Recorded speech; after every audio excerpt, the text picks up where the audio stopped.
Vediamo se mi ricordo ancora come si fa. Sembrerebbe di sì. Hey, what's up? I know it's been a minute since the last time we spoke. It's been over a year since I made a YouTube video. I really hope that this video finds you well. And I know that, we all have our lives to deal with, but right now, or at least in the past few months, we've been in the middle of an environmental crisis that's still going on. We are in the middle of a health crisis and a racial crisis. So I'm pretty sure that these times are particularly challenging for all of us. So I sincerely hope that this video finds you well. Yeah, like I said, it's been a year, over a year, so I'm gonna need an extra second to get used to this. On May 26th of 2019, I published my last video on YouTube. The funny thing is that I didn't know that that was going to be my last video on YouTube in a while. I just published that video thinking it was something very, not important, like a unhaul or things I'm getting rid of, decluttering video, that kind of sort. And a couple of days later, I decided, okay, I'm gonna quit. I can't do this anymore. The thing is that deep down, not that deep actually, I was pretty aware of the fact that my relationship with YouTube wasn't particularly in a good place. I wasn't feeling okay. I was as uninspired and as unmotivated as I've ever been. I had no energy. I had no mindset to do any kind of YouTube videos. And on top of that, I had a vitamin D deficiency that I was trying to deal with. It was pretty bad and it hit me really hard. Even if I wouldn't have to deal with that vitamin D deficiency, I probably still would have taken the decision to quit anyways. Like I said, I was uninspired, unmotivated, and suddenly I had so much time on my hands because I started working part-time at the beginning of 2019 and I'm still doing so. I love it and I think it should become kind of a thing worldwide, working a little less and being able to dedicate more time to yourself. So suddenly I had so much time on my hands and I didn't want to spend it like that. I might as well go back to a full-time job if I have to put myself so much pressure to keep up with the content schedule. So I think that I sincerely put too much expectations on myself, and I was trying to keep up with my job, which I started only just a few months earlier than that, and I wanted to be good at it. I was dealing with, weekly YouTube videos, possibly more than once a week, and then weekly blog posts, and 3 to 4 times a week posting on Instagram. I think that when I must be really, sincere about this and kind of, I don't know anything about content creating still. I think I was so naive and I never fully realized how much you need to be committed to this, how much commitment, energy-wise, time-wise, mental health-wise, you need to invest into being a content creator. I wanted to be a content creator and turn it into a profession and not just keep it as a hobby. And I think that changed everything for me because all of a sudden I had less of a steady income and all of a sudden I had so much time and I had zero ideas. So I said, you know what? If you have to put out content that you're not proud of and you have to put yourself into a weekly hell because you don't know which kind of content you want to deal with, because you have no time, you have no energy, and you feel stressed out and burned out all the time. Why are you doing this? There I was talking so much about simplifying your life, and I was the first one making my life miserable and more complicated because I had a schedule that I couldn't keep up with. So there I was. I said, you know what? I'm gonna quit. I think that right now, at this very moment, the internet is full of great content creators who are much better than I am at keeping up with these demanding schedules. I honestly don't know how they do that. Kudos if you can, because I can't. I thought that for me the problem was YouTube, and then I dedicated myself to blogging, and I did the exact same thing with blogging. I only fairly recently realized that I don't have to do this. I don't have to keep up with a weekly schedule. I know it looks more professional, and it's probably much better for, you know, the whole SEO, internet algorithms and such. But who cares? At some point, I really don't care. I think that the internet is full of great content creators, as I was saying, that are much better than I am at keeping up with demanding schedules, and also at keeping up with, you know, what the viewers really want. They can come up with fresh, new, and original ideas. They know how to reinvent themselves when it's necessary, while still staying true to themselves. And to be honest, I don't think I'm particularly good at that. I don't want, the thing I've come to realize within this past year is that I don't like the idea of my creativity being scheduled. Because the moment when you schedule creativity and you schedule your ideas, might work for somebody else, it doesn't work for me. Like I said, I tried to focus myself on blogging, and I think I did the exact same thing with blogging, and I did the exact same thing with Instagram. I was trying to schedule all of my posts, and while that can be useful, it doesn't work for me. It just doesn't. I love the idea of being creative whenever I feel like I want to be creative. Recently, I made a super short video on Instagram TV on my Instagram profile, and it was a 1 minute and 30 seconds video on how I make oat milk. That video had such a great response, and I had so much fun filming it. It was such a simple video, but the whole editing process, I did it when I wanted to do it, and it was so much fun to put together. Even just, it was a super short video. It reminded me of why I want to be a creator in the first place.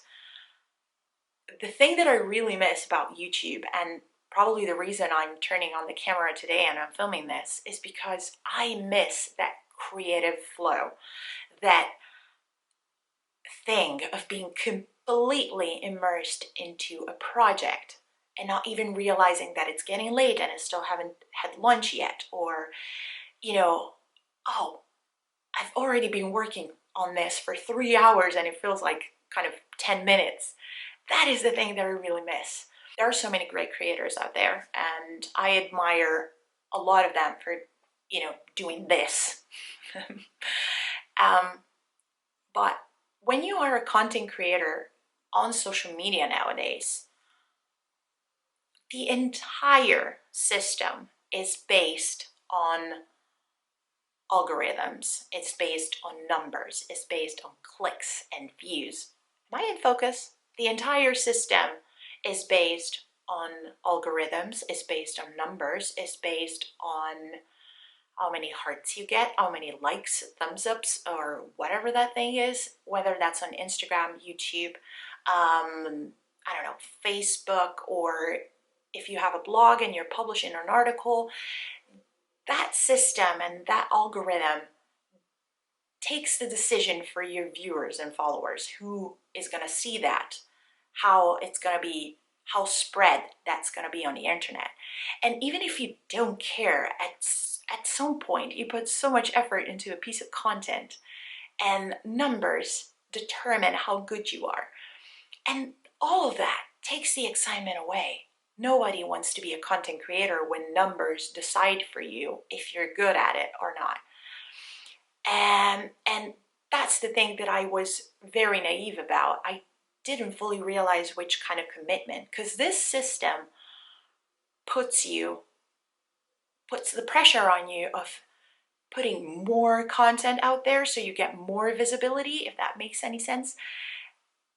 And I mean, no, that was a no-no for me. So like I said, I thought that the problem were videos, and then I did the exact same thing with blogging, because it's a system that sooner or later puts you in that position of caring about numbers, of being involved with algorithms and how many exposure you got or how many engagement, what's your engagement rate. I have no idea of what my engagement rate actually is.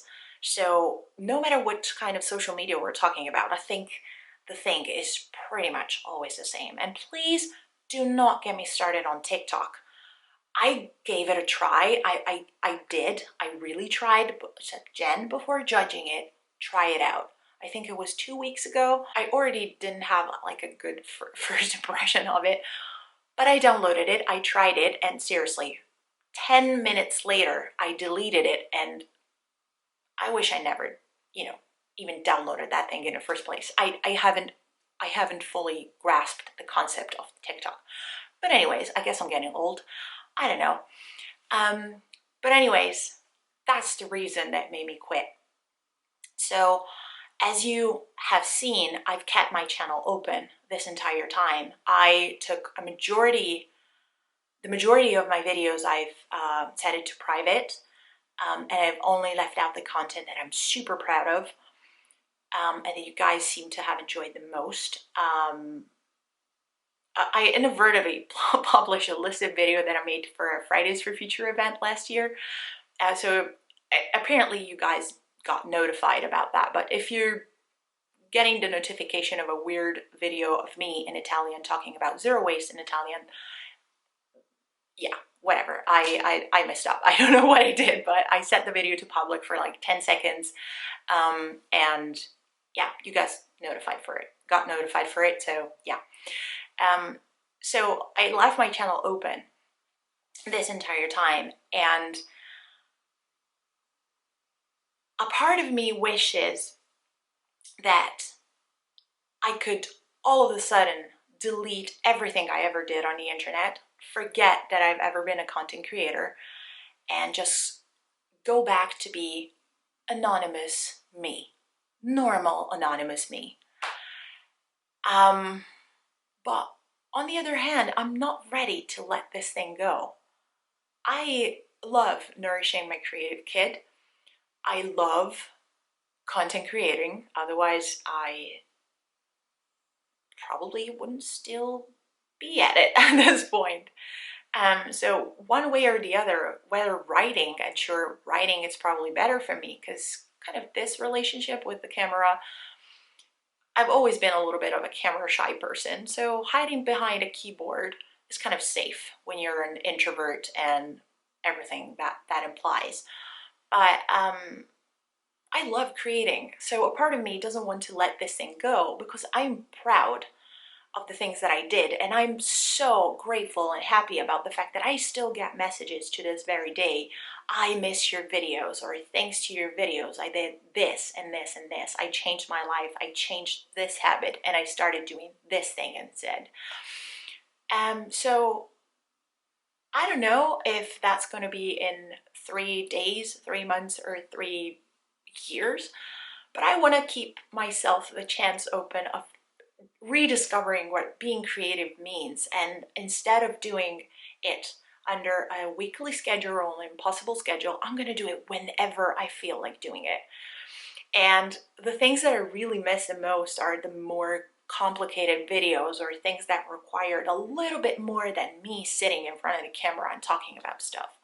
So as much as you found them useful, I loved a little bit more of an intricate video to put together, like capsule wardrobe videos, or vlogs, or videos with a little bit of a voiceover when I needed to, get different shots or make different filmings and then put the video together. Those are the things that I really miss.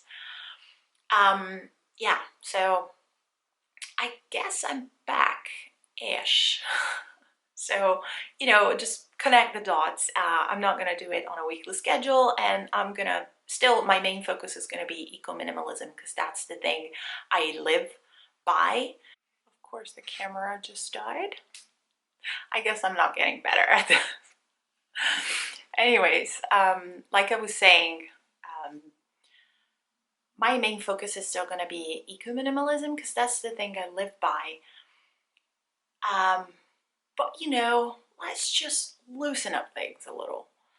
Um, One thing that really put me down, please keep in mind that I'm not someone who wants to be harsh on the internet, and I'm not talking about anyone in specifically. And if you know me in person, you know that self-esteem is not exactly my greatest quality. So I'm not saying that I'm better than others, but I personally have noticed over the course of the past couple of years that minimalism and sustainability, as big spectrum in the big spectrum of things, have become really popular.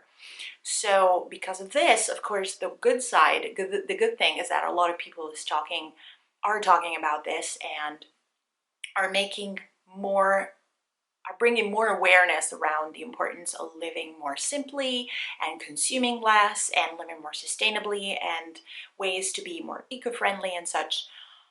But on the other hand, because it has become so popular, and more people talk about it, it has become a trend. So I have been noticing such a lack of authenticity around on the internet, and it's getting bigger and bigger. And to be honest, I personally have received so many questions for collaborations and sponsorships, and I turn 99% of them down because I don't want to be that person who talks so much about sustainability and eco-friendly living and then becomes a human advertisement.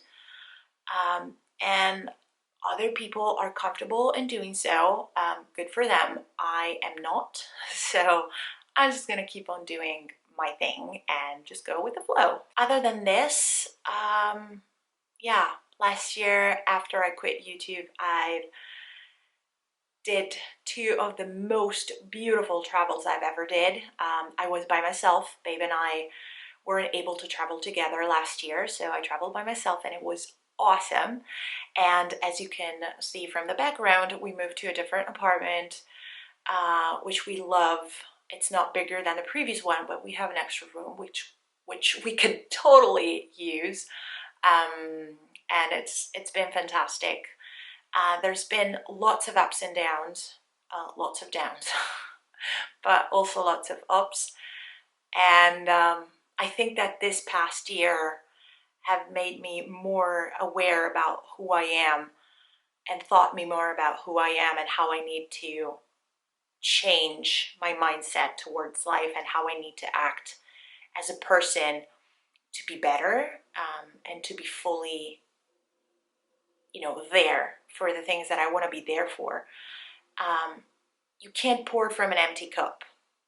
If you can get one thing about this whole blabbering 20 minutes, I think, by now, if you can get one thing from this video, you can't pour from an empty cup, people. So unless you take care of yourself and your needs, you won't be able to do any good for your loved ones, the planet, and everything you want to be there for. If you want, feel free to tell me how you're doing. Just drop me a comment. It will be nice to talk to you guys again. Like I said, I don't know exactly when, but I guess I'll talk to you soon. Take care, and I'll see you in the next one. Bye.